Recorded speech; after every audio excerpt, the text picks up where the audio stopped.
선하신 십자가 사랑 앞에 우리가 최선을 다하여 기쁨으로 주님 찬양합시다.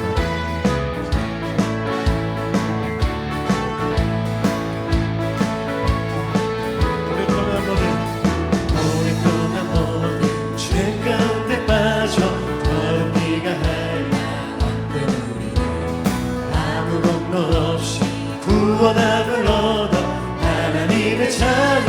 한 번 더 고백합시다. 오랫동안 모든 죄 가운데 빠져 더럽기가 하였던 우리를 아무 공로 없이 구원함을 얻어 하나님의 자녀 지금 되었네. 주의 그 사랑 한량없구나 찬송할지어다 예수의 공로. 주의 그 사랑 한량없구나 찬송할지어다 예수의 공로. 주의 보혈로서 정결하게 씻겨 죄악에서 떠나 몸이 되었고 세상 근심을 간 곳 없어진 하나님의 빛. 우리 3절로 죄의 깊은 잠깐 그 세상의 꿈을 어서 깨어나 나의 친구여. 은혜 받을 날과 구원 얻을 때가 지금 온 세상에 선포되었네. 주의 그 사랑 한량없구나 찬송할지어다 예수의 공로. 주의 그 사랑 한량없구나 찬송할지어다. 우리 한 번 더 주의 그 사랑 한량없구나 찬송할지어다 예수의 공로. 주의 그 사랑 한량없구나 찬송할지어다. 우리 2절로 주의 보혈로서 정결하게 씻겨 죄악에서 떠나 몸이 되었고 세상 근심들을 간 곳 없어진 하나님의 빛이. 3절로 죄의 깊은 잠 든 세상의 뿔을 어서 깨어나 나의 친구여. 은혜 받을 날과 구원 얻을 때가 지금 온 세상에 선포되었네. 주의 그 사랑 한량없구나 찬송할지어다 예수의 공로. 주의 그 사랑 한량없구나 찬송할지어다. 주님의 그 사랑 주의 그 사랑 한량없구나 찬송할지어다 예수의 공로. 주의 그 사랑 한량없구나 찬송할지어다. 우리 한 번 더 주님의 그 사랑 한량없구나 찬송할지어다 예수의 공로. 주의 그 사랑 한량없구나 찬송할지어다. 우리를 죄에서 구하시려 주 예수 십자가 지셨으니 기쁘게 부르세 할렐루야. 나 구원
주가 구원한 우리 한 번 더 사절로 우리가 이 세상 떠날 때에 예수의 손도 굳게 잡고 영원히 즐거운 천국에서 주 함께 살겠네. 찬송하세 찬송하세 주님 나를 구하셨네. 찬송하세 찬송하세 주가 구원한 우리 주님을 찬송하세 찬송하세 찬송하세 주님 나를 구하셨네.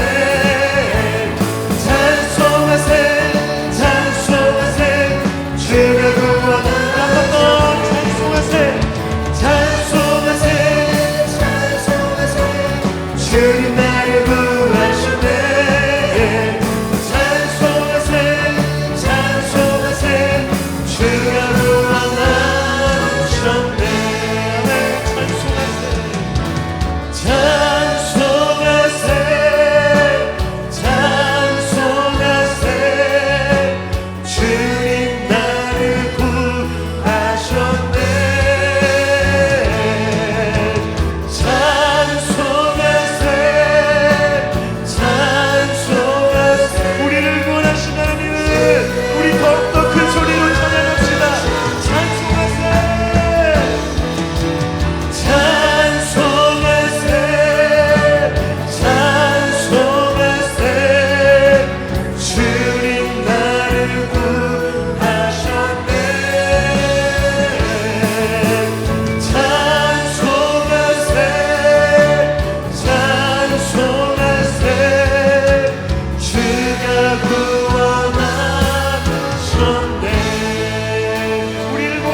호산나 다윗의 호산나 다윗의 자손께 호산나 불러와 주의 왕 높은 하늘에 영광을 예수 주 대신. 예, 우리 한 번 더 천사가 무릎 꿇고 천사가 무릎 꿇고 예배하고 찬송하네. 영원한 생명 말씀 당신은 예수 그리스도 주. 호산나 다윗의 호산나 다윗의 자손께 호산나 불러와 주의 왕 높은 하늘에 영광을 예수 주 대신. 우리 한 번 더 외칩시다. 호산나 다윗의 호산나 다윗의 자손께 호산나 불러와 주의 왕 높은 하늘에 영광을 예수 주 메시아네. 예수 주 메시아네. 예수 주 메시아. 우리 주님은 예수 주 메시아네. 예수 주 메시아네.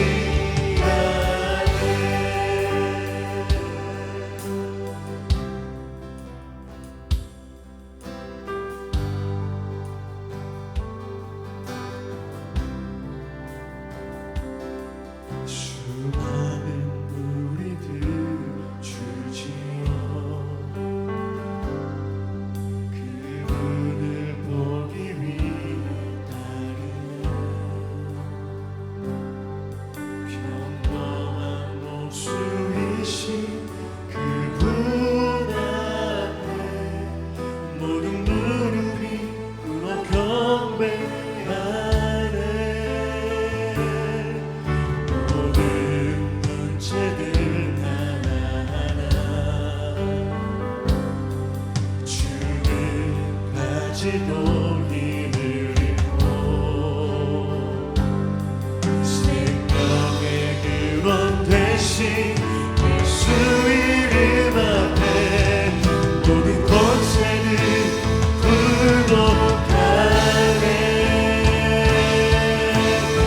예수 이름 높이세. 예수 이름 높이세. 능력의 그 이름 예수 이름 높이세. 구원의 그 이름 예수 이름을 부르는 자 예수 이름을 믿는 자 예수 이름 앞에 나오는 자 복이 있도다. 나의 계획이 실패하고 나의 소망이 무너질 때 삶의 주관자 되신 그분 앞에 나의 무릎을 꿇어 경배하네. 나의 삶을 그분께 맡기네. 비로소 나의 마음 평안해. 구원의 반석 대신 예수의 이름을 소리 높여 찬송하네.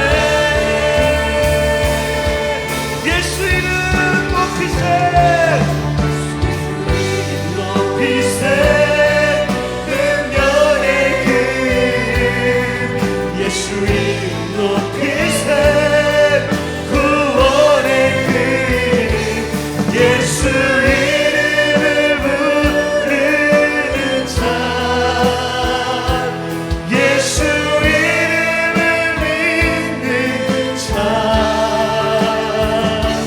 예수 이름 앞에 나오는 자 복이 있도다 우리 마음 다여 예수 이름 높이세 예수 이름 높이세 능력의 그 이름 예수 이름 높이세 구원의 그 이름 예수 이름을 부르는 자 예수 이름을 믿는 자 예수 이름 앞에 나오는 자 복이 있도다 다시 한번 우리 믿음으로 선포합시다 예수 이름 높이세 예수 이름 높이세 능력의 그 이름 예수 이름 높이세 구원의 그 이름 예수 이름을 부르는 자 예수 이름을 믿는 자 예수 이름 앞에 나오는 자 복이 있도다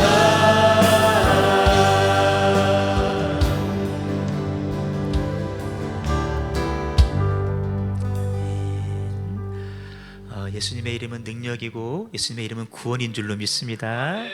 예수님의 이름을 부르는 자 복이 있고 그분 앞에 예배하는 자 더 큰 복이 있을 줄로 믿습니다. 자, 여러분 오늘 복된 자리에 앉아 있어요. 하나님께서 우리 이번 여러분들에게 차고 넘치는 은혜로 복으로 함께 하실 줄로 믿습니다. 그 주님 앞에 우리 힘껏 박수하시면서 우리 감사의 마음을 영광 드리겠습니다.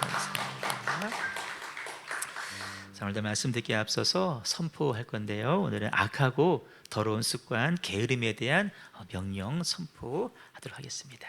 자, 준비되셨나요? 자, 선포 준비 딱 하시고요. 자, 다 드시고 한 사람도 빠짐없이 다 높이 드시고요. 자, 우리 같이 합니다. 시작. 예수님의 이름으로 나와 우리 가족들의 모든 게으름과 더러운 악습은 끊어졌음을 선포하노라. 내 안에 거룩하지 못한 더러운 습관들은 예수 그리스도의 이름으로 모두 끊어졌음을 선포하노라. 사명의 길로 나아가지 못하게 방해하는 악하고 더러운 영은 내게서 지금 떠나갈지어다. 하루에 1시간도 깨어 기도하지 못하게 하는 게으름의 영은 내게서 지금 떠나갈지어다. TV, 핸드폰, 컴퓨터에 시간과 마음을 빼앗기게 하는 게으름의 영은 나와 우리 자녀에게서 지금 떠나갈지어다. 나는 이제부터 게으름의 영을 정복하리라. 나는 이제부터 시간을 규모 있게 관리하여 시간을 허비하지 않으리라. 나는 하루에 가장 귀한 시간을 하나님께 드려 시간의 우선순위를 바로 세우리라. 혼자 있는 시간에 음란을 부추기며 유혹하는 더러운 영들은 떠나갈지어다. 아무도 보지 않는 곳에서도 범죄하지 않으며 거룩한 예배자로 살리라. 내 안에 판단과 정죄, 교만과 불평, 불신앙의 말들은 떠나갈지어다. 나는 이제부터 예수님의 사랑을 실천하여 포용하고 화해시키는 자로 살리라. 나는 이제부터 말씀이 나의 습관이 되게 하리라. 나도 이제부터 기도가 나의 습관이 되게 하리라. 예수님을 따라 거룩한 습관을 세워 말씀과 기도의 삶을 살리라. 아멘. 할렐루야. 아멘. 여러분 오늘 하루하루의 삶이 이렇게 모아지는 거예요. 그것이 습관이 되어지고 그 습관이 우리의 인격이 되고요. 인격은 우리의 운명을 결정합니다. 세상에 매여 살지 마시고 세상에 빠져 살지 마시고 하나님을 알아가고 하나님을 닮아가는 경건의 훈련에 힘쓰시기를 주님의 이름으로 축복합니다. 예사랑 축복합니다. 예수님의 이름으로 사랑합니다. 만나서 반갑습니다. 하나님의 크신 은혜가 함께하기를 소망합니다. 자, 우리 말씀 한번 듣겠어요. 지난 두 번의 주일을 통해서 용서에 관한 말씀을 우리가 들었습니다. 왜 우리가 용서해야 되는가? 용서해야 되는 이유 몇 가지를 살펴봤고요. 지난 주일에는 그렇게 용서해야 되고 또 용서하며 살기를 원하는데 왜 실제 삶에서는 용서하지 못할까? 용서하지 못하는 이유에 대한 말씀을 들었습니다. 여러분, 우리가 왜 용서하지 못하며 살까요? 이겁니다.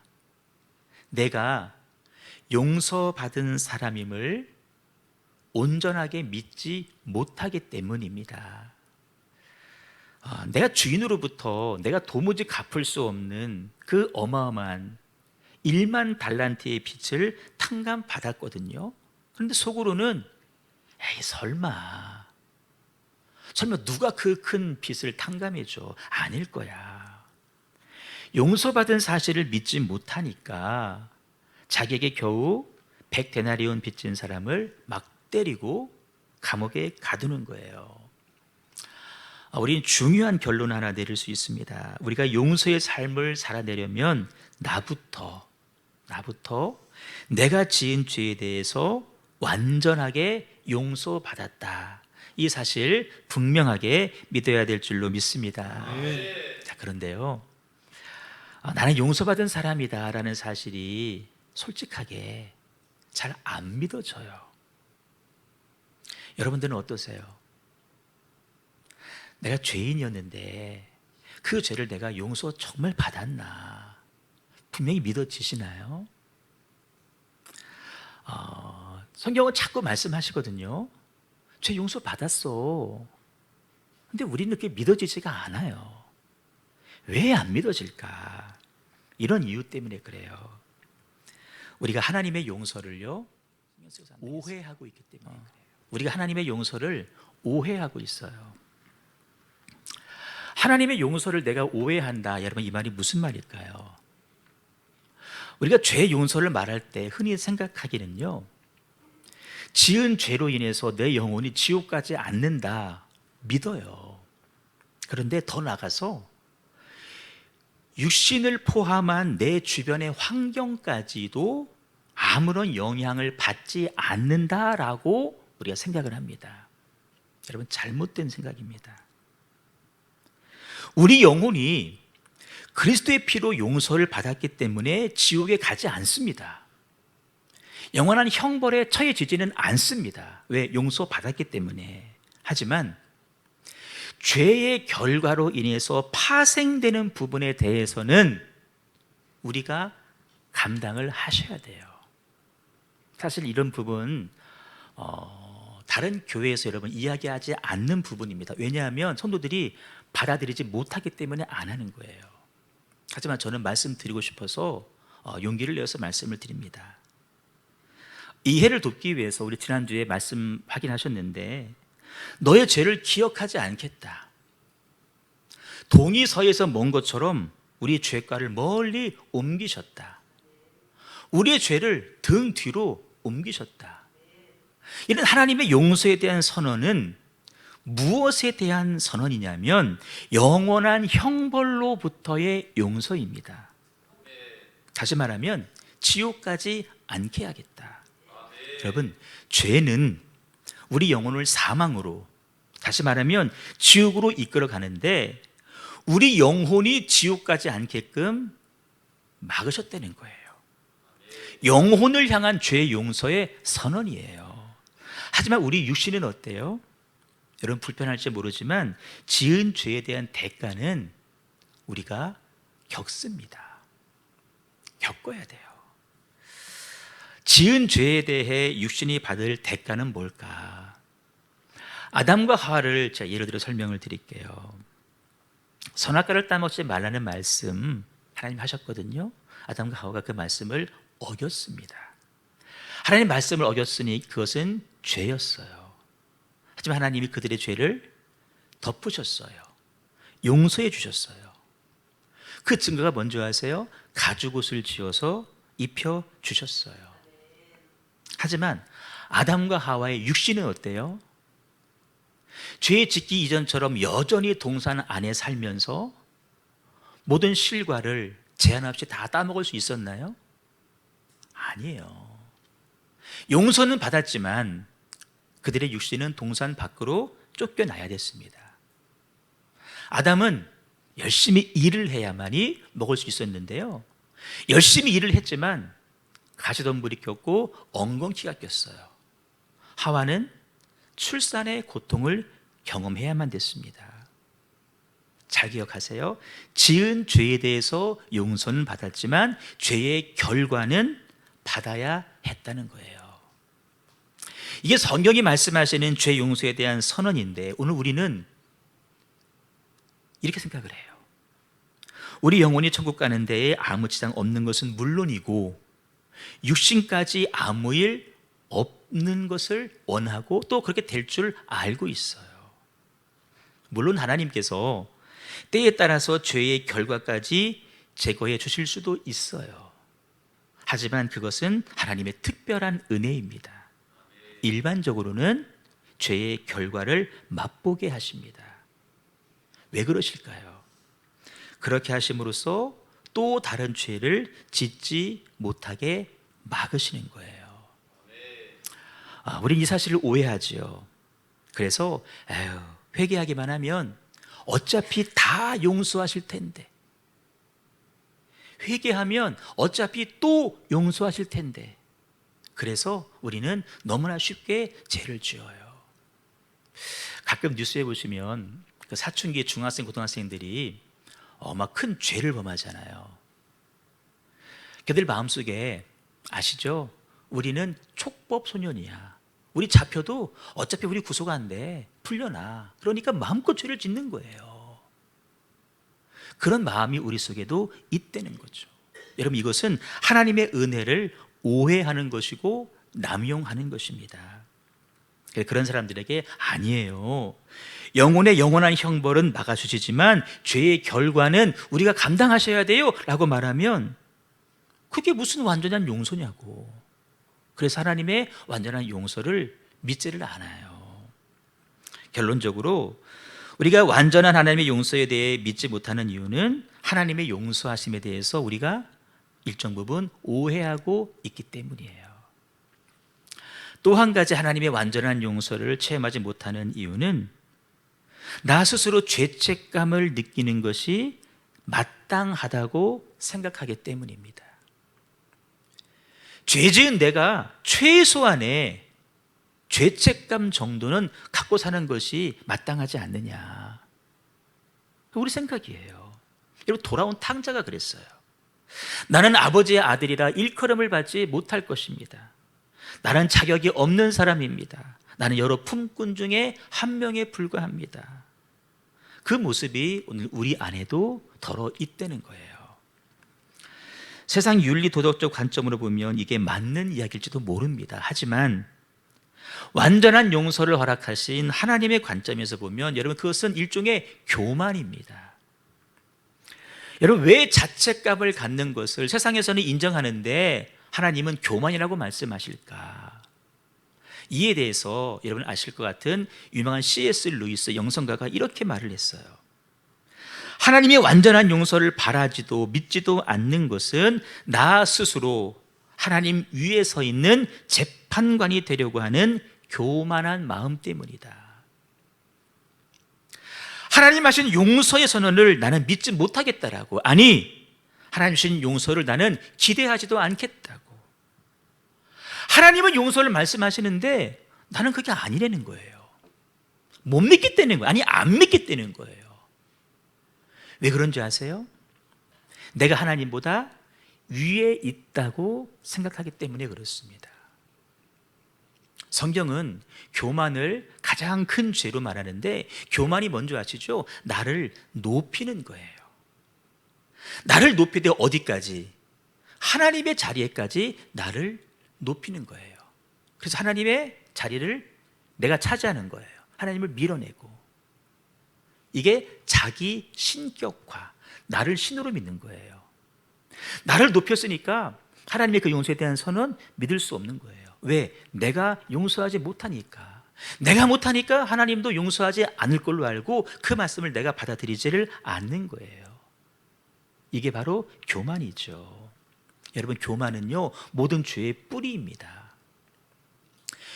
천사가 왜 하나님만 영광 받으시지? 나도 하나님처럼 영광 받고 싶다, 하나님처럼 높아지길 원했어요. 하늘에서 쫓겨나서 사단이 되었어요. 아담과 하와를 미혹하지요. 너희들도 이거 먹으면 하나님처럼 될 수 있어. 교만을 자극하는 거예요. 그것이 여러분 죄입니다. 여러분, 다른 사람을 용서하지 않는 사람은 그 안에 교만이 있는 것이고요, 그 이면에는 말씀드린 죄책감이 있어요. 그리고 하나님의 완전한 용서를 받아들이지 못하는 거부감이 그 속에 있는 것입니다. 기억하세요. 은혜는 성취가 아니라 하나님이 주시는 선물입니다. 따라요. 은혜는 성취가 아니라 선물입니다. 여러분, 성취는 내가 애써서 얻는 거예요. 하나님의 은혜를 내가 애쓴다고 얻을 수 있어요? 그래야 한다고 한다면 우리가 뭐를 애써야 돼요? 얼만큼 애써야 돼요? 아니에요. 은혜는 하나님의 선물이에요. 또 은혜는 그리스도 예수 안에서 이미 다 이루어진 것입니다. 이미 이루어진 거예요. 여러분, 이미 이루어졌다. 은혜가 조금 어려울지 모르는데 제가 이렇게 설명드려 볼게요. 세상의 모든 종교를 영어로 표현하면 단어 do입니다. do, 하라는 거예요. 해라. 하면 내가 뭐를 해주겠다는 거예요. 은혜 받을 만한 뭔가를 해. 그럼 내가 은혜 줄게. 이게 세상의 종교예요. 하지만 우리 기독교는 그것이 아닙니다. 돈입니다. 돈. 이미 다 해결됐다는 거예요. 이미 다 이루셨다는 거예요.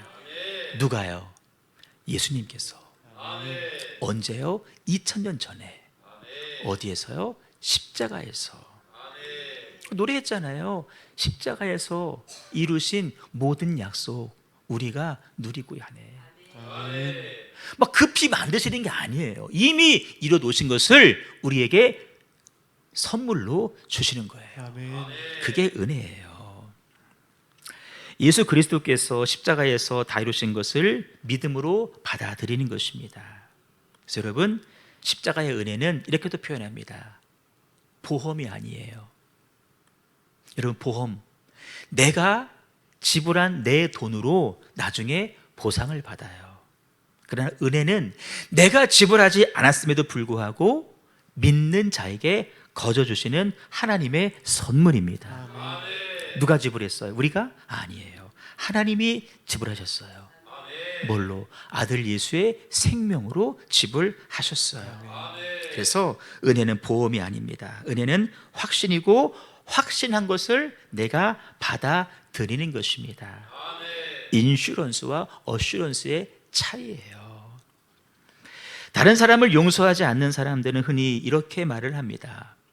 이게 다 자기의 용서하지 못하는 것을 합리화시키는 변명에 불과한데, 저 사람이 회개하지 않는데 내가 어떻게 저 사람을 용서합니까?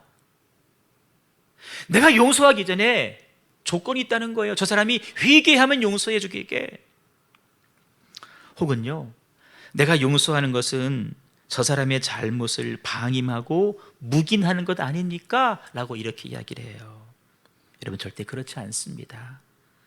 인간의 용서는 그 사람의 변화와 상관없이, 그 사람의 회개와도 상관없이 우리는 용서할 수 있어야 됩니다. 더 나아가서요, 우리의 감정과도 상관없이 용서할 수 있어야 돼요. 오늘 말씀의 제목이잖아요.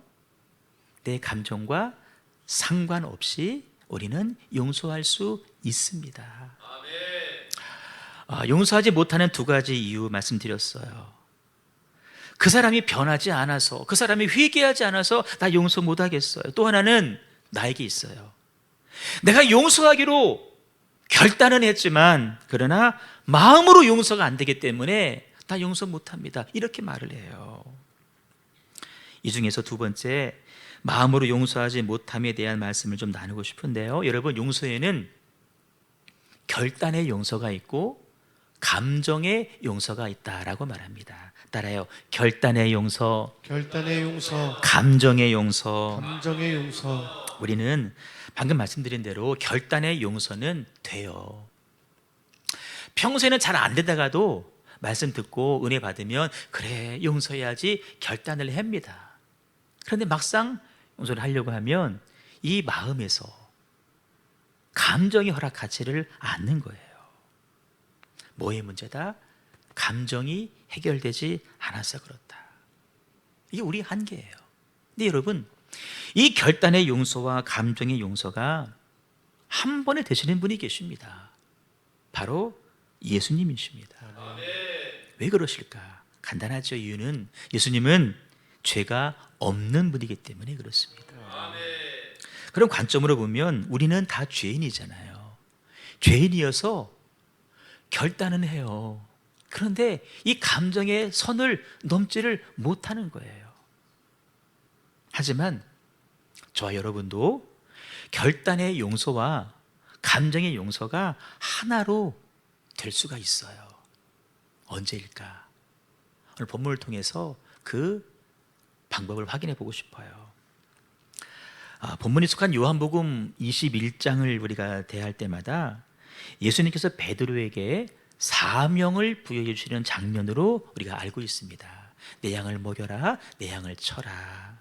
하지만 여러분, 베드로를 향한 사명 부여 이전에 베드로를 향한 예수님의 완전한 용서가 먼저 있었다는 사실을 우리가 꼭 기억하셔야 돼요.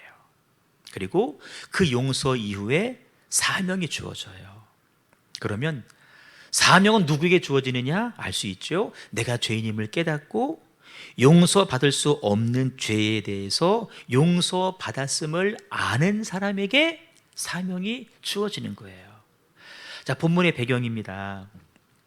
예수님을 부인하고 고향에 돌아간 베드로, 다른 제자들 몇 명과 함께 예전에 했던 것처럼 그물질을 하고 있는데 밤새 그물질을 했지만 한 마리의 고기도 잡지 못했던 아주 절망스러운 상황입니다. 그때 예수님께서 오셔서 말씀하시기를 배 오른편에 그물을 한번 내려봐라 라고 말씀을 하셔요.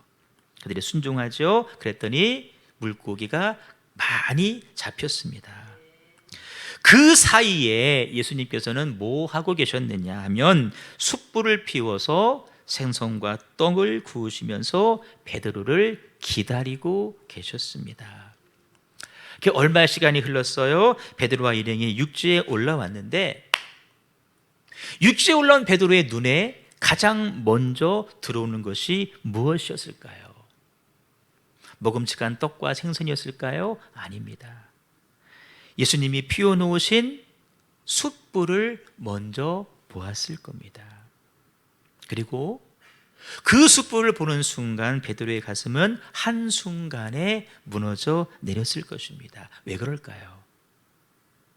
베드로의 기억 속에는 잊혀지지 않는 숯불에 대한 기억이 있기 때문에 그래요. 어떤 숯불일까요?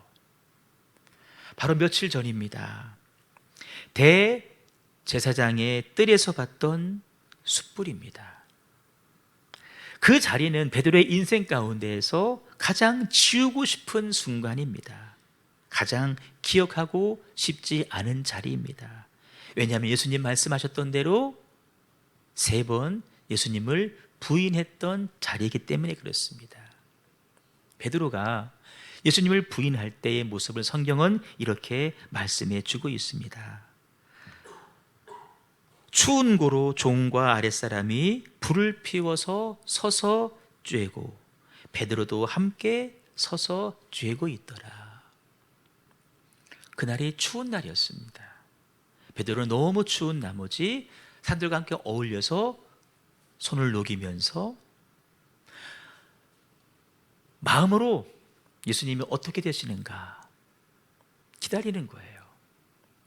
도망갈 수도 있지만 최소한의 양심 때문에 도망은 못 가고 그 자리에 남아서 예수님에 대한 판결이 어떻게 나는지 지켜보고 있는 것입니다. 뭐 하면서? 숯불을 쬐면서. 왜 우리도 늘 잊고 살다가 뭐만 바라보면 그때의 기억이 떠오르는 어떤 일들이 있을 겁니다. 아마 그날 이후 베드로도 숯불만 보면 예수님을 부인했던 그날 그 일이 악몽처럼 떠올랐을 거예요. 베드로는 아마 이렇게 후회했을 것입니다. 그때 왜 내가 주님의 제자라고 말하지 못했을까? 주님을 배신하지 않겠다고 철석같이 맹세했는데 나는 왜 그 약속을 지키지 못했을까? 그렇게 베드로는 평생 지우지 못할 인생의 짐과 죄의식을 안고 살 수밖에 없었습니다. 하지만 오늘 십자가에서 피 흘려 죽으심으로 우리 죄와 허물을 사하신 예수님, 그리고 장사한 지 사흘 만에 부활하신 예수님께서 주를 모른다고 3번이나 부인한 베드로를 먼저 찾아봐 주셨고 그를 위해서 숯불을 피워 생선과 떡을 구우시며 기다리고 계셨다라는 것입니다. 다른 베드로도 눈치가 있죠. 예수님이 자기를 추궁하시려고 하는 것이구나. 그래서 가슴이 벌렁거리고 두려움에 사로잡혔을 것입니다. 하지만 웬일이에요? 우리 주님 아무런 책망의 말씀도 하지 않으시고 오히려 이렇게 말씀하시죠. 12절, 밤새 그물질하느라 얼마나 피곤하니, 얼마나 배고파니, 어서 와서 이 떡과 생선을 먹거라 라고 말씀하십니다. 본문을 묵상하면서 제가 이런 상상을 좀 해봤습니다. 어쩌면 예수님도 베드로를 찾아오시면서 마음으로 고민하셨을지도 모르겠다. 어떤 고민? 혼내줄까? 아니면 용서해줄까? 그러다 이렇게 결단하십니다. 용서하자. 용서하자. 결코 베드로 앞에서 화를 내지 말자라고 결단을 하십니다. 그렇게 결단을 하고 오셨지만 어쩌면 감정이 허락하지 않았을 수도 있었습니다. 저의 상상이니까. 그러나 우리 주님 감정까지 초월하셔서 베드로를 용서하시고 그를 위해 사랑의 애찬을 정성껏 준비해 주셨습니다. 제가 예수님이라면 저는 이렇게 했을 겁니다. 베드로야, 너희 숯불을 보면서 뭐 생각나는 거 없니? 라고 물어봤을 거예요. 이 녀석, 내가 모를 줄 알았어? 너 그때 내 눈빛 봤지? 네 눈빛과 내 눈빛이 만났지? 네가 그러면서 나를 저주하고 나를 부인할 수 있어? 내가 너를 수제자로 세워줬는데 어쩜 나한테 그렇게 할 수 있니? 그러나 우리 예수님은 저와 같지 않습니다. 우리 예수님 비록 육신을 가지고 계셨지만 아무 말씀하지 않으시고요. 배고프지? 밥 먹어라. 밥 먹어라. 왜 우리 예수님이 그렇게 하셨을까요? 베드로가 평생 안고 살아가야 될 그 무거운 인생의 짐, 나는 예수님을 부인한 사람이라고 하는 그 인생의 짐을 덜어주고 싶으셨던 것입니다. 베드로 하여금 그 죄책감에서 벗어나서 자유한 자로 남은 사명을 감당하기를 원하셨다라는 것입니다. 아마 베드로의 마음에는 그때 그날의 현장이 생생하게 재생되고 있었을 겁니다.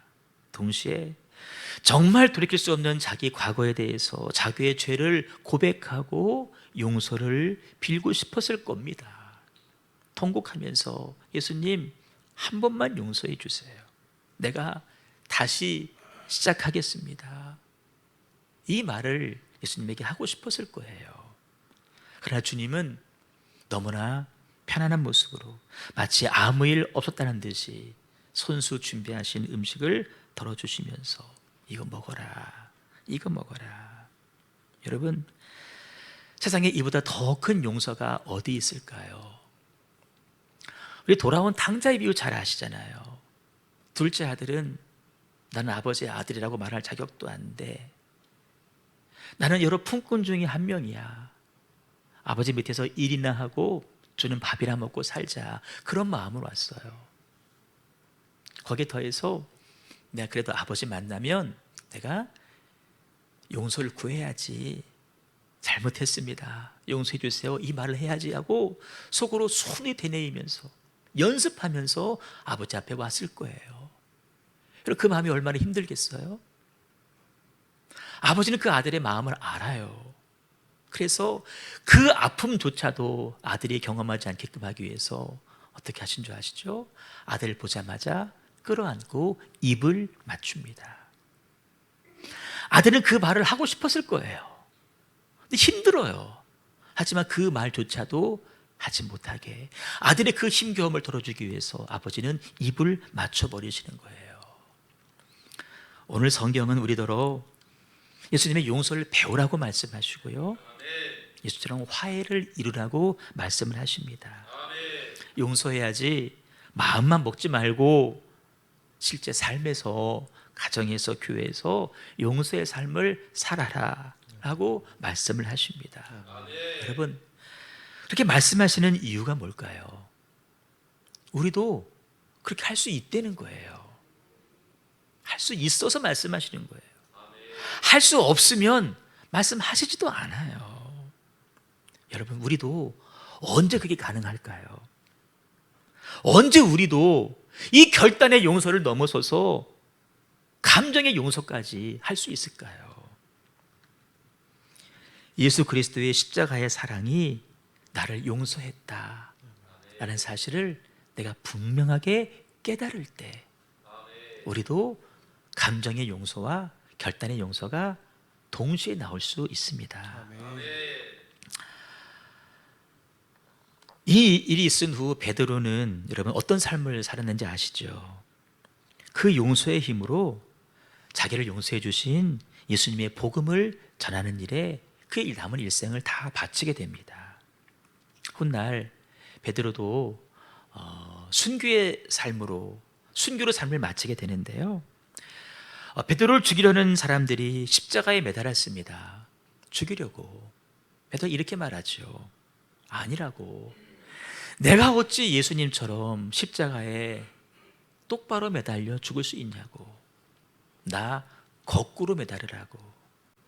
거꾸로 매달린 채 십자가에서 죽었습니다. 하나님께서 우리들에게 이렇게 말씀을 하십니다. 이사야 1장 18절 말씀. 나랑 한번 변론해보자, 토론해보자.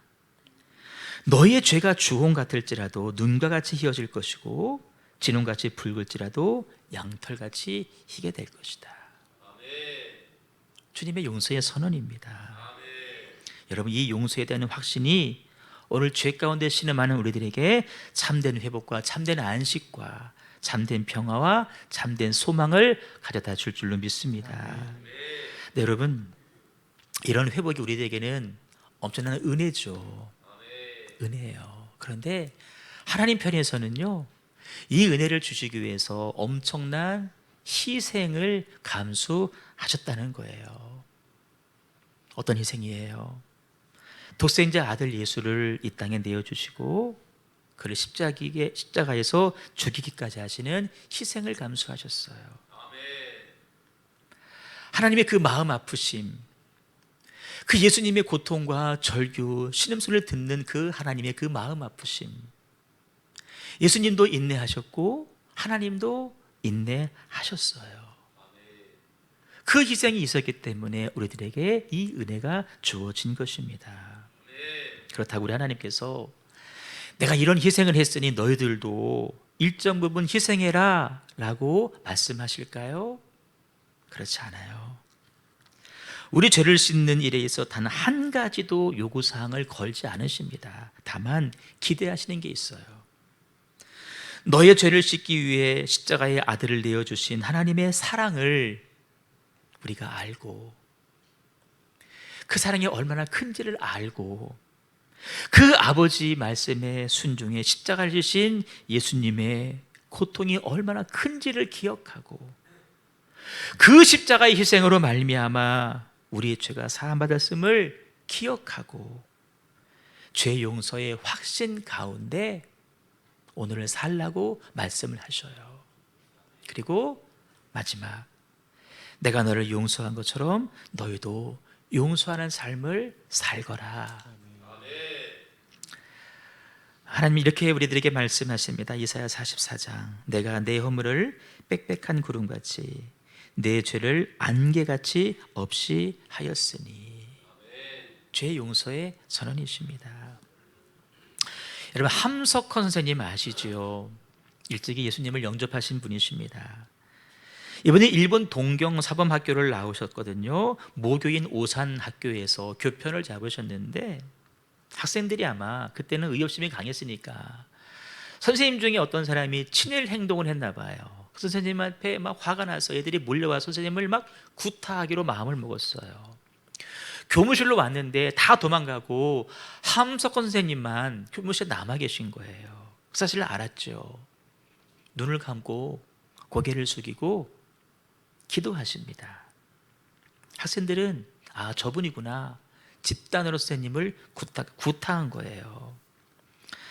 나중에야 상황을 알게 된 학생들이 용서를 빌러 찾아왔는데 한 학생이 이렇게 물어요. 선생님 왜 그때 고개를 숙이고 계셨어요?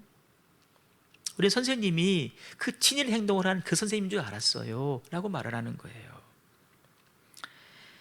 이렇게 말을 하시는데요, 이 대답이 얼마나 감동인지 몰라요. 내가 눈을 뜨고 맞았다라면 내 사랑하는 제자 가운데에서 누가 나를 때리는지 내가 봤지 않았겠느냐. 그러면 내가 앞으로 어떻게 그들 앞에서 수업을 하겠느냐.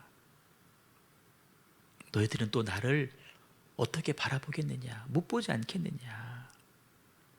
여러분 이미 용서하신 거예요. 이미 와서 나를 때리겠지만 내가 맞고 저들을 용서해야지라고 미리 용서하기로 결단을 하신 거예요.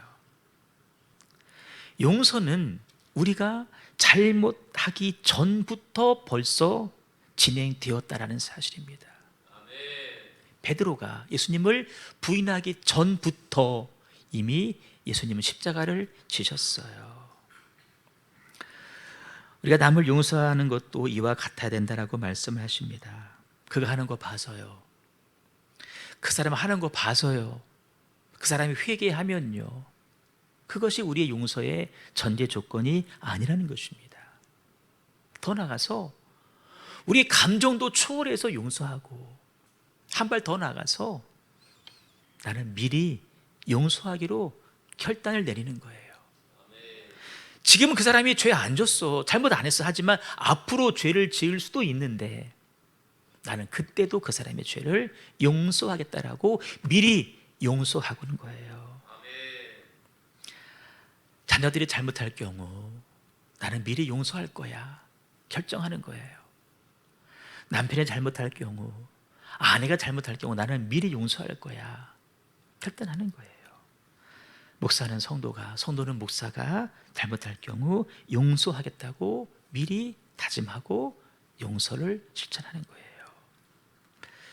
어느 목사님 설교를 듣다가 참 충격적인 이야기를 들었는데요, 어느 망나니 아들이 자기 어머니를요 칼로 찔렀어요. 더러 있잖아요 그런 이야기들이. 어머니는요 피를 흘리면서 쓰러지십니다. 그런데 쓰러지는 그 순간에 아들에게 이렇게 이야기를 하셔요. 옷 갈아입고 나가거라. 옷 갈아입고 나가라는 거예요. 아들의 옷에 피가 튀었잖아요. 금세 범인인 줄 알아보고 잡힐 거라는 거예요. 그러니 옷 갈아입고 나가거라. 죽을 죄를 지은 베드로를 용서하시는 예수님의 용서, 잘못을 하기도 전에 먼저 용서할 수 있는 마음, 그 마음이 있어야 진정한 사랑의 관계입니다. 베드로서 4장 8절 무엇보다도 뜨겁게 서로 사랑할지니 사랑은 허다한 죄를 덮느니라. 바울이 빌립보 교회를 세우고 이제 다른 곳에서 사역을 하는데요, 교회 안에서 교회의 하나됨을 깨트린 유디아와 순두계라는 사람 소식을 듣습니다. 이들은 교회 안에 아마 최고 중직이었던 것 같아요. 여인입니다. 여성인데 둘이 심하게 다투었어요. 그들을 책망하면서 이렇게 말해요. 유디아야 순두개야, 주 안에서 한 마음을 품어라. 한 마음을 품어라 라고 책망을 해요. 한 마음을 품어라. 여러분, 더 나가서 교회 안에서 그 유력자 두 사람의 다투는 모습을 보면서 얼마나 많은 사람이 상처받고 시험에 들었겠고, 그만큼 얼마나 많은 저주를 그들에게 퍼부었을까요? 하지만 교인들에게 이렇게 당부합니다. 그들은 나와 함께 복음에 참여하여서 힘썼던 사람들이다. 그러니 그들을 뭐 해줘라? 용서해 주라는 거예요. 싸운 너희 둘은 한 마음이 되고 서로 용서하고, 그거 바라보면서 못마땅히 하는 너희들도 그 두 여인을 용서해 주라 라고 당부하시죠. 용서는 하나의 기적입니다. 용서는 회복을 일으키는 능력입니다. 이런 기적의 창조자들이 되시기를 주님의 이름으로 축복합니다. 이제 2주만 지나면 부활주일입니다. 우리를 회복시키시려 이 땅에 육신 입고 오사 십자가에 달려 돌아가신 예수님의 부활을 준비하는 절기를 보내고 있죠.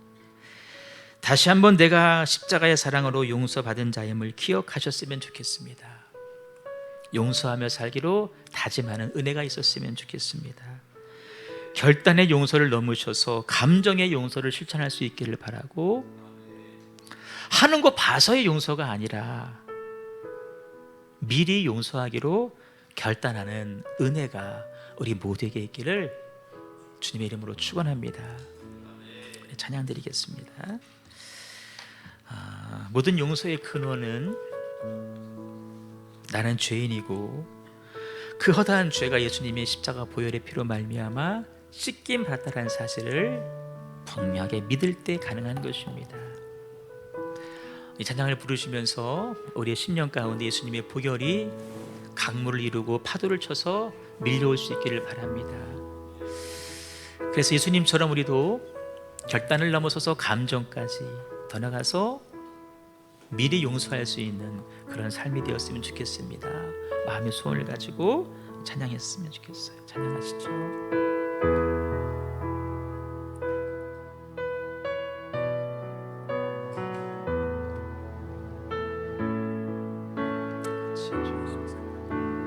거친 주의 십자가 흐르는 보혈 강물 되어 내 영혼 깨끗하게 하시고 하늘과 땅을 이으신 주님의 보혈 내 평생의 사랑은 주의 십자가로다.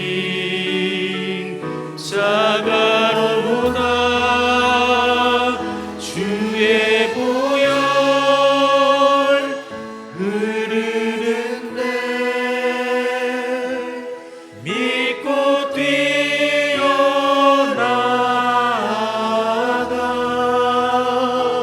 주의 은혜 내가 이고 깨끗한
나아가로다.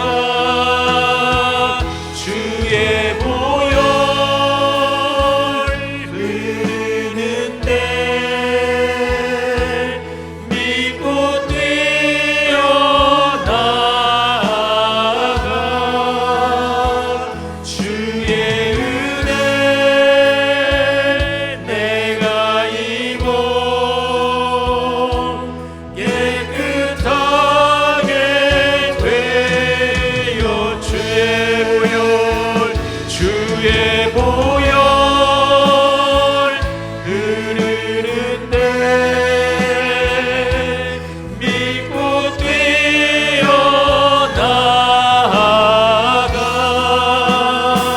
주의 은혜 내가 입어 깨끗하게 돼. 주의 보혈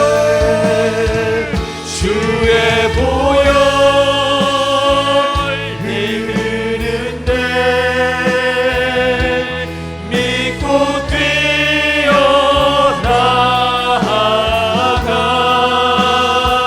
주의 은혜 내가 입어 깨끗하게. 우리 마지막으로 한 번 더 고백합니다. 주의 보혈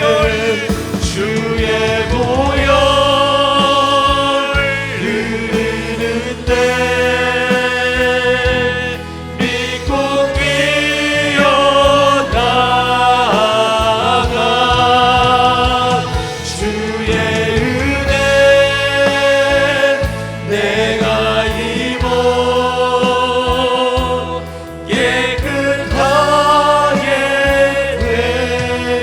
되었네. 같이 기도할 텐데요. 이런 평생 살아가시면서 정말 한 번도 용서를 실천해 보지 못하고 주 앞에 선다면 여러분 주가 뭐라고 말씀하실까요? 1만 가지보다 더 많은 죄를 탕감받았음에도 불구하고 그 중에 단 한 개도 해결하지 못하면서 그걸 다 탕감받고도 남을 용서하지 못한 채 주 앞에 간다면 여러분 그건 정말 있을 수 없는 일이다 싶은 마음이 들어요. 조건 달지 말고요. 그 사람 하는 거 봐서 그 사람이 회개하면 그거 아니고요. 결단도 아니고 감정까지 더 나가서 앞으로도 나는 그 사람을 용서할 것이다 라고 다짐하고 결단하는 저 여러분 되었으면 좋겠습니다. 누굴 위한 것이 아니라 그것이 바로 나 자신을 위한 것입니다. 나 자신을 위한 거예요. 그를 위해서 예수님의 보혈 앞으로 날마다 나아가셔야 됩니다. 이 시간 우리 같이 기도할 텐데요. 하나님, 내가 주님처럼 용서하는 삶을 살기 원합니다. 주의 보혈이 내게 강물처럼 파도처럼 밀려오게 하여 주시옵소서. 우리 말씀 붙잡고 합심하여서 통성으로 같이 한번 기도하도록 하겠습니다. 주여